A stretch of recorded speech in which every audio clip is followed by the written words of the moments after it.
মা কি করছো? কিছু খেতে ইচ্ছা করছে। দিদুন যেই দুটো ভুট্টা দিয়ে গেছিল ওইগুলো দিয়ে কিছু বানিয়ে দাও না। ভুট্টা দিয়ে বানাবো?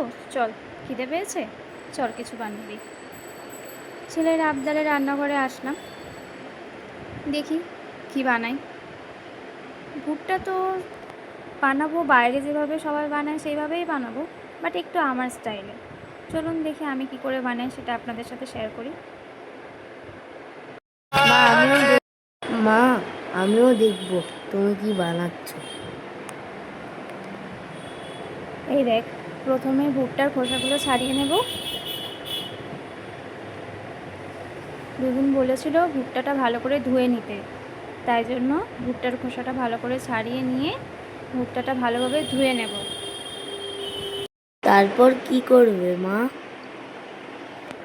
ভুট্টাটা ভালো করে ধুয়ে গ্যাস অন করে একটু জলের মধ্যে ভুট্টাটা হালকা ভাপিয়ে নেব, জাস্ট সামান্য একটু।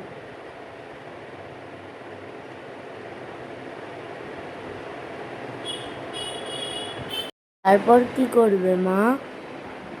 তারপর কি করব বলছি, তার আগে তুই যা একটু ফ্রিজ থেকে একটা লেবু আর একটা বাটারটা নিয়ে আয়।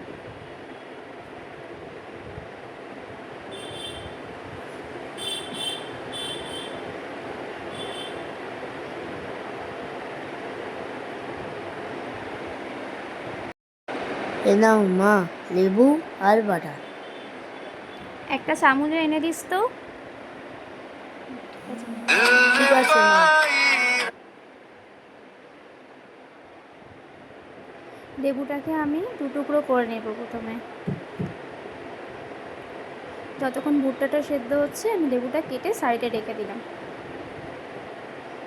সেদ্ধ মানে খুব সেদ্ধ করব না, জাস্ট সামান্য একটু হয়ে গেছে। এবার আমি এটাকে জলটা ঝরিয়ে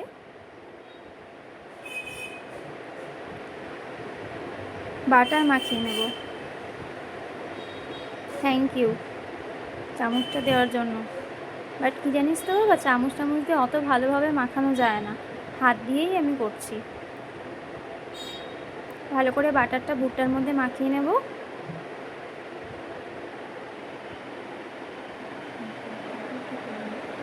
তারপর কি করবে মা? ভুট্টার গায়ে বাটারটা ভালো করে মাখিয়ে নিয়ে রুটি সেঁকনি যে রুটিটা ছাঁকি সেই ছাঁকনিটা দিয়ে আমি গ্যাসে এটা হালকা গরম মানে করবো, পুড়াবো।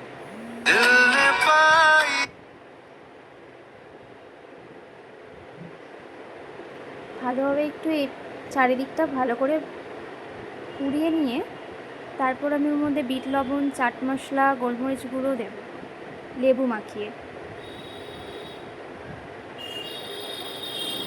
যা তুই গিয়ে পড়তে বস, আমি বানিয়ে নিয়ে যাচ্ছি। আচ্ছা মা।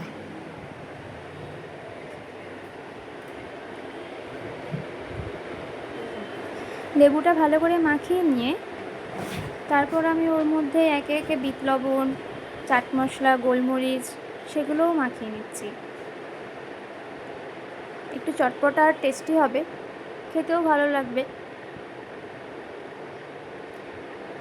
আর ছোটরা এরকম চটপটা আর টেস্টি জিনিস খেতে খুবই ভালোবাসে, আমার ছেলে তো ভীষণ ভালোবাসে।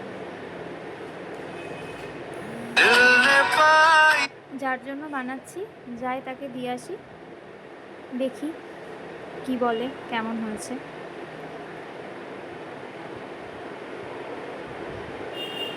এনে বল কেমন হয়েছে।